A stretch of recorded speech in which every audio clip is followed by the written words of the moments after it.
Okay, so there is this new trend that I noticed. Well, firstly in myself, but also in other working professionals. You know that feeling when you have your whole day in front of you and you need to accomplish something, but instead of doing an actual work, you describe things, trying to verbalize everything. So you're putting all your thoughts into words. But now, on top of all the communication channels and requirements we had before, we introduced these AI chat interfaces. So then, at the end of the day, you realize you didn't actually do anything useful. You didn't achieve any of the results you're supposed to do. Instead, you just spend your entire day talking. You see, now we live in an era where every tool, every process that we have at our disposal at work requires us to communicate, to put all of our thoughts into words. Before we only had like Slack messages, emails, Zoom meetings, and now on top of everything we have these AI chat interfaces. And this is the big thing, because before communication was separated in its own channels.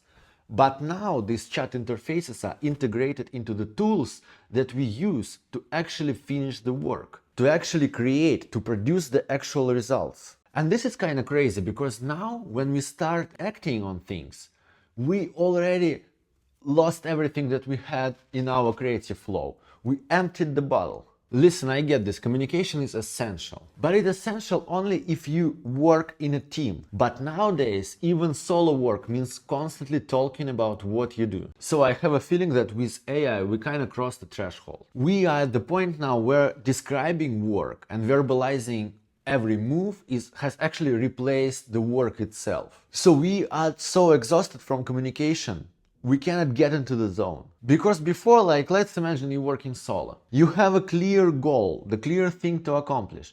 Like can edit the photo, or make a video, or develop a feature, or deploy the website. And back then you've got the tools to do it, and you've got everything, and you could kind of like switch off your part of the brain that requires you to communicate, that tries to put everything into words, that verbalizes the reality. And you were just focusing on actually like doing the thing that you're supposed to do, that you need to do. But now every tool on the way, every step of the way has this pop-up with AI chat interface that wants you to describe what you're gonna do, to put it into words, so this thing can learn from it and somehow help you. And okay, imagine you actually use like all these chats in all the tools that you have.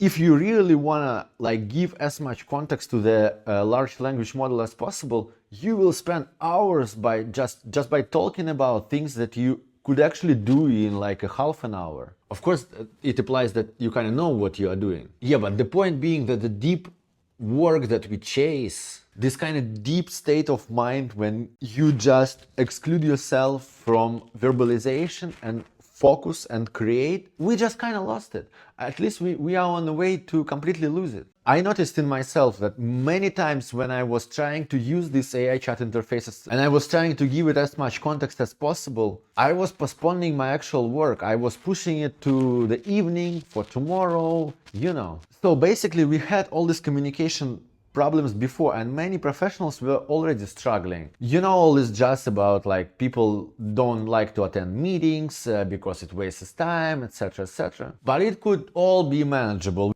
But now when we have like a next layer of communication on top of everything, so you basically never alone. You never in silence. So it's just another layer that we constantly need to deal with. And here is my main idea. Our mental model about the task that we need to accomplish is being deconstructed by the process of verbalizing it. And sure, there are many philosophers that I admire, like Wittgenstein or Russell, who believe that language is actually like everything, that the whole reality is based on language and different language models, and the way how we perceive reality is basically like mirrored in the language. And actually the rapid growth of these large language models proves that they were partly right. So if you can emulate something like a programming code that generate the language-based material, trying to guess the next more appropriate word when replying to your request in a given context, it kind of looks like intelligence. But from my personal perspective, and I'm realizing it more and more, that actual intelligence is an ability to focus. And this is 100%, these tools cannot do it. They're actually like the opposite of focus, right? Intelligence is to be creative and at the same time to be extremely productive. Because if you imagine this creative genius, like a top level of creativity, but they cannot actually produce anything, it's not really intelligent in my book. And the beauty of the moment today is that, yes, these philosophies of previous centuries are being proven by the fact that being absolutely proficient in language can simulate intelligence. But at the same time, we see this gap, and we can kind of build up our understanding and mental model of actual intelligence by filling this gap with focus and productivity. Because when you try to verbalize everything, you lose your focus. You get out of zone. And this alpha flow that we chase, I know many working professionals talking about it for ages already, me included. This state when you actually produce, like you being creative and productive at the same time on your peak performance, is being harder and harder to find. And the reason here is this constant verbalization.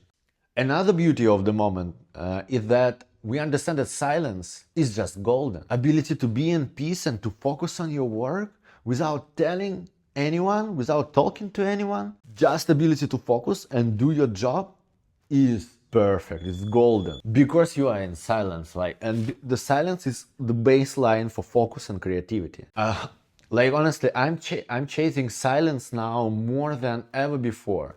And these large language models made me realize it. But okay, so what exactly can we do given all of that?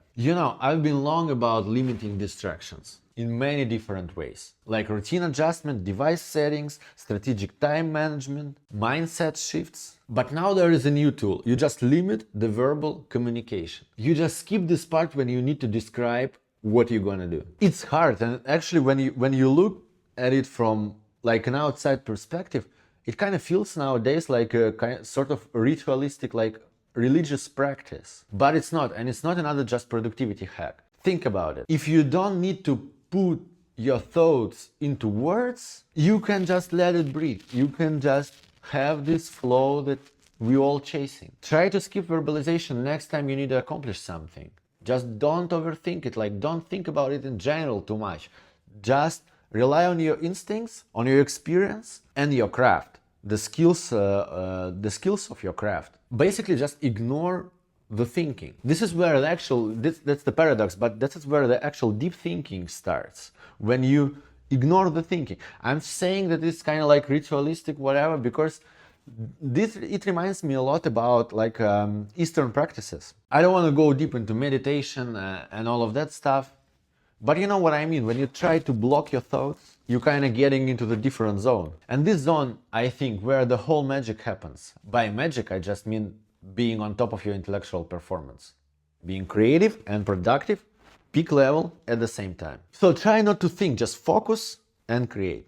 Whoever you are, programmer, video editor, photographer, writer, just focus and create. Focus on your craft, rely on your instincts, use your skills, trust your intuition, and create. And try to find software that actually allows you this silence. It's really hard to find a competitive software that don't have AI experiences. But some of them at least can hide everything AI related, which is good. You can bring it back when you need it, and you can hide it when you don't. In most of the times, I would suggest you don't. Here is the thing, you need a tool that responds to your actions, not to the way you describe your actions. And the topic I'm opening up today is, well, it's complicated, and it requires some level of understanding of philosophy and logic and psychology of communication and language in general. But for decades we've been learned that communication is essential, that it's the most important thing in work. Yeah, of course it's all true, but it has gone too far. And these movements about building in public, well, it's a topic for another video. As you can guess, I'm not a huge proponent of building in public. I would rather build in silence. But the problem now is that being responsive is more valuable than being productive. So explaining your process kind of beats the result, beats the outcome. And this is the perfect time today to remember that the best work happens in silence. Because creativity needs solitude. Deep thinking, creative flow, it's not happening when you're constantly putting your thoughts and the whole mental model of your job into words. It's just not happening. If you try to verbalize your mental model, you lose the creative flow. That's my belief. Thanks for watching. Bye. See you in the next one. Take care and be productive.